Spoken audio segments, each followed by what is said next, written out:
महाराष्ट्र में बागेश्वर धाम की ऐसी दहाड़ सुनकर सनातन विरोधियों की बंदी खिकी। जिनको अंधविश्वास नजर आता है कि हम अंधविश्वास में धकेल रहे हैं या हम पाखंड कर रहे हैं, उन मूर्खों को हमारे सामने आना चाहिए।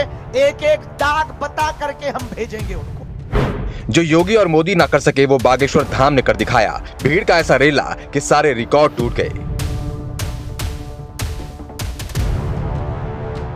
बाबा का महाराष्ट्र में विरोधियों को ललकारना, बोले हम महाराष्ट्र में ही रहेंगे, रोक सको तो रोक लो। यहां पर 7 दिन करेंगे सीताराम, दिन का काम छोड़कर राम को भजेंगे राधे श्याम, रात को भजेंगे राधे श्याम। पीने वालों का छूट जाएगा जाम, विरोधियों का हो जाएगा काम तमाम। भरे मंच से कर दिया हिंदू राष्ट्र का ऐलान, लोगों को बताया अपना मास्टर प्लान। हम अपने लिए नहीं चिल्ला रहे, तुम्हारी आने वाली पीढ़ी के लिए, ताकि तुम्हारे राम के मंदिर पर कोई पत्थर ना फेंके। हिंदुत्व के पोस्टर बॉय का कमाल, कांग्रेस और सनातन विरोधी रो रहे खून के आंसू, हर तरफ बाबा के नाम की धूम। मुंबई वालों करो भप तुम तैयारी, फिर से आएंगे मुगदरधारी। कौन कौन चाहता है बागेश्वर धाम के साथ, कौन कौन है? क्या है बाबा का हिंदू राष्ट्र के लिए मास्टर प्लान? कैसे योगी और मोदी को छोड़ रहे हैं पीछे धीरेंद्र शास्त्री? देखिए पब्लिक दर्पण की रिपोर्ट में।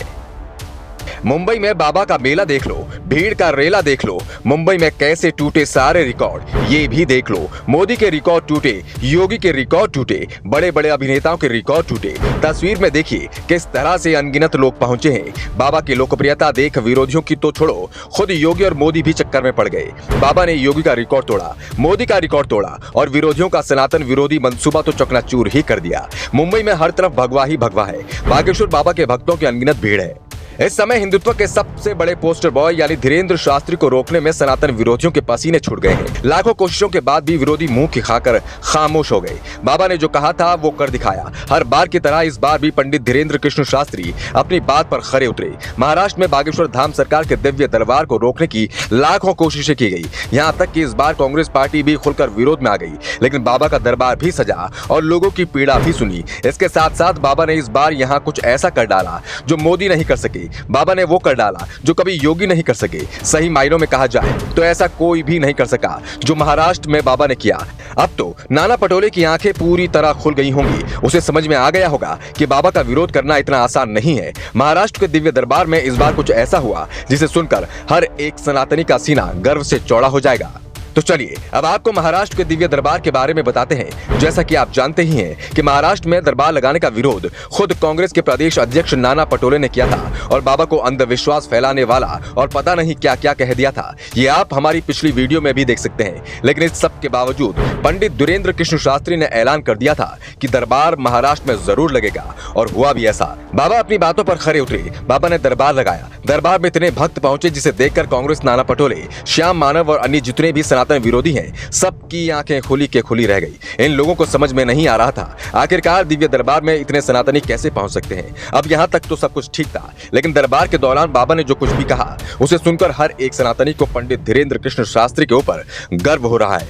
दरबार के दौरान बाबा ने कहा कि हमारा लक्ष्य भारत को हिंदू राष्ट्र बनाने का है और ये हर हाल में होकर रहेगा। इसके साथ ही बाबा ने लोगों से ये भी कह दिया कि अपने घर से एक एक बच्चे को कम से कम राम नाम पर निकाले ताकि देश में सनातन का परचम लहरा सके। तो बाबा ने विरोधियों को यहाँ पर ऐसी धोबी पछाड़ दिया, अब किसी मुंह दिखाने लायक नहीं रहे। हम ऐसा कोई भी कार्य नहीं करेंगे जिससे सनातन को नीचा देखना पड़े, लेकिन हम भारत को हिंदू राष्ट्र बनवा करके छोड़ेंगे। एक बात और सुनकर जाओ, अपने अपने घर का एक एक बच्चा राम के लिए जरूर निकालो घर से बाहर, क्योंकि हमारा धर्म जोड़ना सिखाता है, तोड़ना नहीं सिखाता है। और हिंदुओं जाग जाओ और सनातन का झंडा अब जगह जगह फहरवाओ। इसके अलावा महाराष्ट्र में बाबा की दीवानगी देखते ही बन रही थी। लोगों के सर पर तो जैसे हिंदुत्व का रंग पूरी तरह चढ़ा हुआ था। यहाँ एक बात तो निश्चित थी कि अगर कोई भी सनातन विरोधी बाबा का विरोध करने के लिए दिव्य दरबार पहुंचता तो उसकी फिर खैर नहीं थी, क्योंकि बाबा के दरबार में जो भक्त पहुंचे थे उन सब के लिए सनातन सर्वोपरि था। हालांकि अब कांग्रेस को भी ये बात समझ लेनी चाहिए कि बहुत हो गई शांति दूतों की राजनीति, हिंदू विरोधी राजनीति। अब अगर किसी ने भी हिंदुत्व का विरोध करने की कोशिश की तो देश की राजनीति ना ही होगा, क्योंकि जितनी भीड़ बाबा की कथा सुनने सुनने के लिए पहुंची, इतनी भीड़ तो योगी और मोदी की रैली में भी नहीं पहुंच पाती।